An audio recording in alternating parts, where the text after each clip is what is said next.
We want to talk a little bit about the kindness tree. So often in our classrooms, we're always focused on the behavior and what kids are not doing or what they're doing that's not okay with us, pretty much.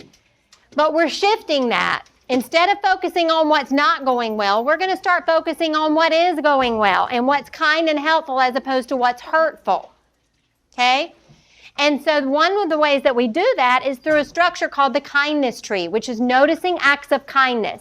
Now, the kindness tree is not about getting a heart and writing down what someone's done and documenting it and putting it up on the wall. Okay? That's a whole nother thing. The kindness tree is just about collecting, it's a collective acts of kindness as a school family. So it's not about documenting what was done or who did it. It's just that it happened. And this is part of our school family. So Polly's going to show you one way you can do a tree that's on the wall. You can hang hearts on. And so the way I've done it is that we started the kindness tree and we would hang hearts on the tree. One year we put marbles in a jar. And the way that I introduced this was on day one.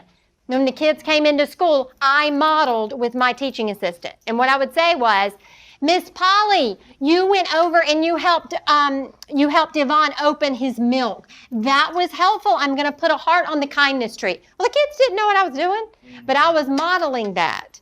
And after modeling that for a while, then we went and we talked about it. And what was it? And could they do it? Or either I might say, come on, Polly, so-and-so just tied somebody's shoe. Let's go put a heart on the kindness tree.